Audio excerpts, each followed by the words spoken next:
Hi, my name is Brad Chido from Alberta Hunter Education Instructors Association.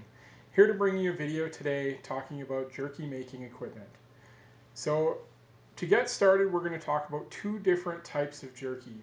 So the first one is going to be sliced jerky, and the second type is going to be a ground or extruded type of jerky. It really depends on your personal preference as well as what type of meat you have available to you. So the first type of jerky we're going to talk about is going to be the sliced jerky. This works best if you have a large piece of meat, fairly lean. We want to cut the fat off because it doesn't turn into jerky well, and with very evident grain of the meat. So there's two different methods of slicing. First method, we just use a simple kitchen knife on our cutting board and we can slice it up there. The second method we use is we can use a commercial meat slicer.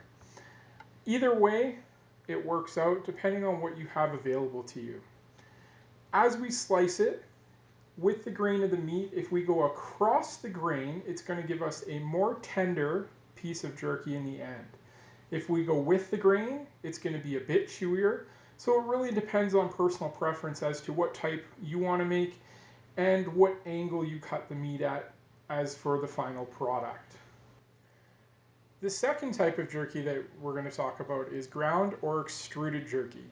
So with ground or extruded jerky, we can use any sort of ground meat that we have. It could be trimmings from your wild game, or you can go to the store and find ground meat in the meat section. However, the one thing to make sure of is try and get it as lean as possible, because that fat mixed in with the meat is not going to render down while we're cooking because we don't get it up to the temperature that fat renders down. So we want it as lean as possible.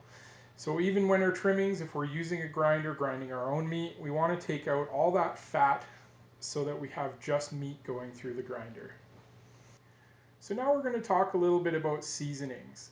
So once our jerky is either sliced or we have our ground meat made up, now we have to figure out what kind of flavors we're going to add to that meat. So there's many different marinades out there. We can use different seasoning mixes. In our jerky workbook that we have, we provided you with some recipes to try out.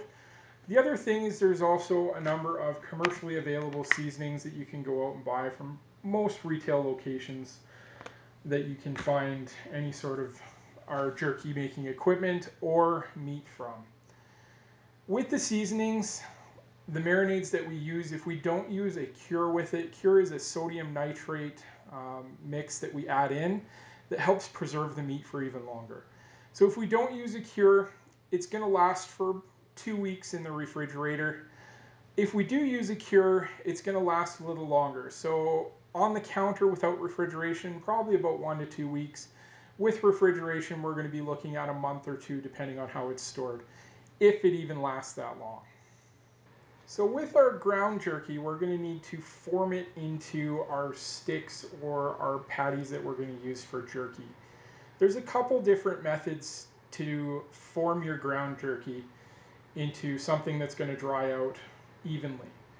And the biggest thing is going to be consistency. We want that consistent thickness of about 1/4 inch or about 0.6 centimeters, 6 millimeters throughout the entire meat so it dries evenly. The method that's easiest if you don't have any equipment available to you is to take a pan, press the jerky into the bottom of that pan, even a cookie sheet will work, and then use a knife and cut slices into it. Then your jerky's formed into a even layer into strips. The other way you can do it is take 2 sheets of plastic wrap, put your meat between the 2 sheets of plastic wrap, and roll it out with a rolling pin. You get that same even thickness, pull off 1 sheet of plastic wrap and cut it with a knife. The third method, and by far the fastest and easiest method that I've found, is with a jerky gun similar to this. So this works on the same principle as your caulking gun that you would have to lay down glue or caulking in your house.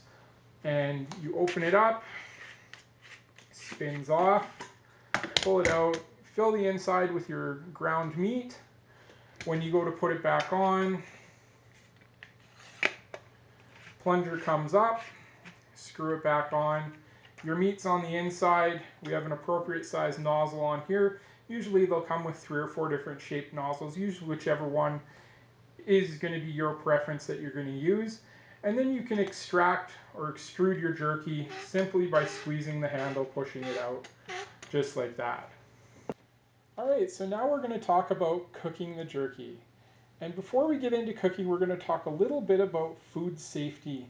And with the jerky, both sliced and ground jerky, we want to get the internal temperature of that meat up to at least 165 degrees Fahrenheit. So there's a couple different methods of doing this. The first method is that when we do our cooking or drying process, we're going to cook it at 165 degrees or higher, which is going to get the internal temperature of that jerky up over above 165.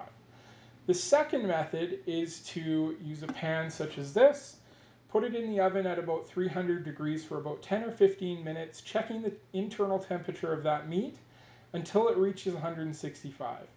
At that point, we can move on to our cooking or drying method. The third method we can use is to do our preferred drying method first, and then heat that jerky up after it's dried past that 165 degrees to render it safe. So those are our food safety aspects. We want to get it up there to prevent the microorganisms from growing inside of our jerky and to actually preserve that meat. So with the cooking and drying process, there's 3 main methods that you can use.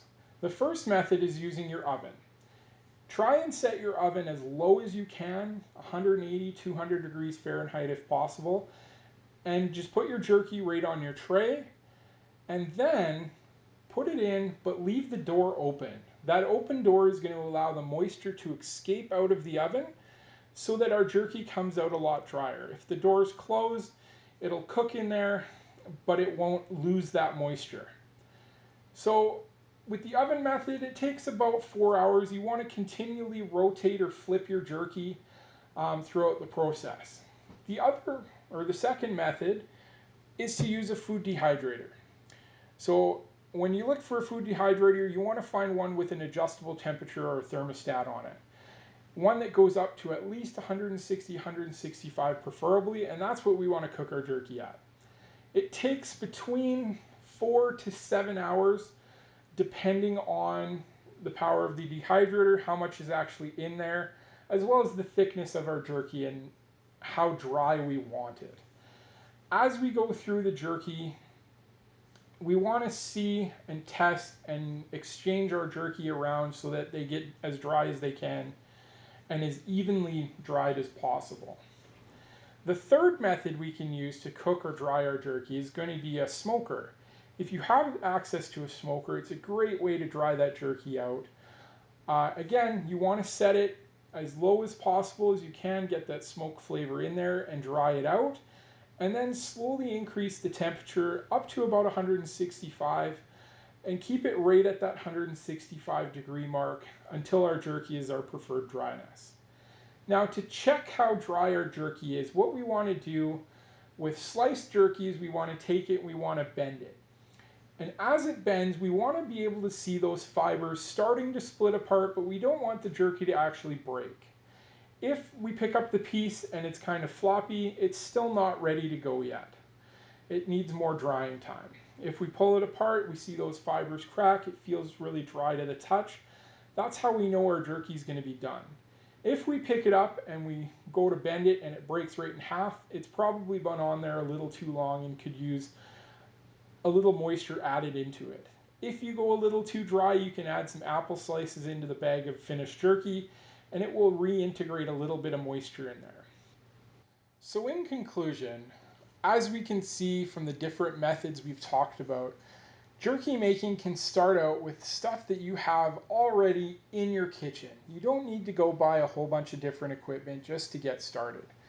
Start out with some of the methods we talked about, use the stuff in your kitchen, see if jerky making is even something you're interested in.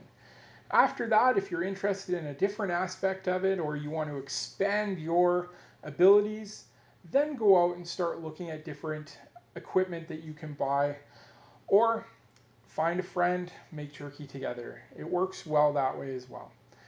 But you don't have to have hundreds of dollars worth of equipment to get started. You can start out just with a pan, your oven, and a knife, and go from there.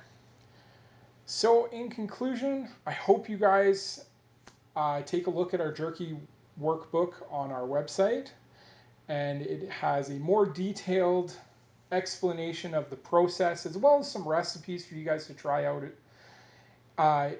with the jerky that you're going to make. And have fun, experiment, and make some good food.